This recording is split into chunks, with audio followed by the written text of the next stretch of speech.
इधर देखो, यहां देखो, सब लोग सुनो। तो हरपाल नाम के एक भक्त थे भगवान के,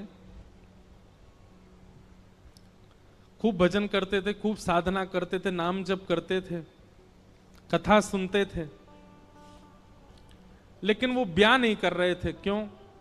उनकी इच्छा थी कि जैसा मैं भजन करता हूं, जैसी मेरी भक्ति है, जैसा मेरा भाव ठाकुर जी के प्रति है, ऐसी कन्या मिले तो मैं ब्याह करूंगा, नहीं तो जीवन भर ऐसे ही रहूंगा। तभी उनके किसी रिश्तेदार ने आकर के बताया, बोले तेरे लायक कन्या मिल गई मुझको। तो हरपाल जी बोले, क्या क्या गुण है उस कन्या का? बोले उस कन्या ने शर्त रखी है, मैं उसी से ब्याह करूंगी जो रोज 1000 संतों को प्रसाद पवाता हो। हरपाल जी बोले, अब तो मुहूर्त भी नहीं निकलवाना, कल ही ब्याह करवा दो मेरा। ऐसी कन्या से तो मैं बिना मुहूर्त के ब्याह करूं। मुहूर्त उसके संग देखा जाता है जिसके संग यह संकोच हो या फिर यह दुविधा हो कि पता नहीं जीवन कैसा चलेगा। इससे तो मुझे भरोसा है बढ़िया जाएगा मेरा जीवन, इसी से ब्याह करा दो। कन्या ने शर्त रखी, हरपाल जी हम आपसे ब्याह तो कर रहे हैं, पर हमारी शर्त मंजूर है ना? रोज 1000 संतों को प्रसाद पवाना पड़ेगा। बोला मैं निश्चित करूंगा, आप ब्याह कर लो। और ब्याह हो गया। हरपाल जी रोज 1000 महात्माओं को प्रसाद पवाते। अब देखो, अगर कोई संकल्प ले ले कि मैं 1000 महात्माओं को प्रसाद पवाऊंगा, अगर 100 महात्मा ज्यादा बढ़ जाएं, 200 महात्मा ज्यादा, उनको मना करेगा क्या? वो तो फिर अपराध बनेगा उससे। प्रसाद पवाने का संकल्प लिया तो जितने आए सबको बैठाने की जिम्मेवारी उसकी। ऐसी कथा में भी होता है, कथा में जितने लोग आए सबका स्वागत होना चाहिए, सबके लिए स्थान पर्याप्त होना चाहिए। कई जगह प्राइवेट कथा करा, हम तो मना कर देते, मत कराओ भैया, आपको अपराध लगेगा। क्यों? वैष्णव को पता चला कि कथा हो रही, वो सुनने आ गया, जगह नहीं मिली या फिर वो बैठ नहीं पाया, तो खाली रहे भले ही स्थान, पर फिर भी स्थान बड़ा रखो ताकि कोई भी आए तो कोई रहे ना कथा से, नहीं तो कथा कराने वाले को अपराध लगता है।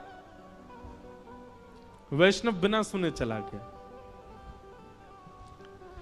तो हरपाल जी ने नियम ले लिया, रोज 1000 महात्माओं को भोजन कराते। अब 1000 की जगह कभी कभी 1200 भी हो जाते, 1300 भी हो जाते, 1500 भी हो जाते, लेकिन हरपाल जी करते कुछ नहीं थे। कमाई का कोई जरिया नहीं था, केवल दादा परदादाओं की पुश्त से जो उनके पुश्तैनी धन था उसी को ही खर्च करते जा रहे थे। 1 साल तक बढ़िया चला, 1.5 साल बढ़िया चला, लेकिन 1.5 साल बाद धीरे धीरे धन खत्म होने लगा। जैसे ही धन खत्म होने लगा, हरपाल जी बड़ी चिंता में आ गए, क्या करें। पत्नी को नहीं बताते थे। क्यों? बोले इससे तो शर्त लगी, इसको क्यों बताऊं अपना दुख, इससे तो शर्त, मेरी यही शर्त थी कि रोज 1000 संतों को भोजन कराना। तो हरपाल जी ने बाहर जाते और दुकानदारों के यहां से जाकर के कर्जा लेने लगे। वो पुराने संपन्न थे तो किसी ने कर्जा देने से मना भी नहीं किया, सब देने लगे, बोले ले जा। इतना कर्जा कर लिया, 6-7 महीने तक कर्जे में भी उनके संत सेवा बंद नहीं हुई। 6-7 महीने बाद मांगने वालों ने मांगना शुरू किया, बोले हमारा दो, हमारा दो, हमारा दो। किसी का नहीं दे पाए तो पूरे नगर में ये हो गया कि भैया हरपाल जी अब पहले जैसी स्थिति में नहीं है, कर्जा इनको देना बंद करो, ये देते ही नहीं है पैसा लौटा करके। सब बिगड़ने लगा, धन नष्ट हो गया, इज्जत चली गई, लेकिन उनकी संत सेवा नहीं रुकी, रोज संत सेवा करते। एक दिन मन में विचार करने लगे, अब क्या करूं, अब तो मुझे कोई कर्जा भी नहीं देता,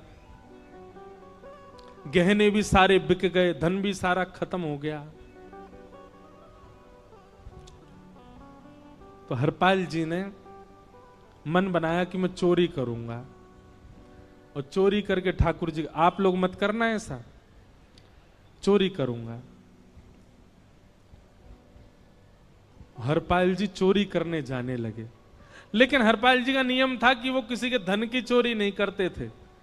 संपन्न लोगों के घर में जाते थे और उनकी रसोई घर की सामग्री चुरा लाते थे, चीनी, दाल, आटा, चावल, मूंग, नमक, मिर्च, ताकि भंडारा हो जाए सवेरे।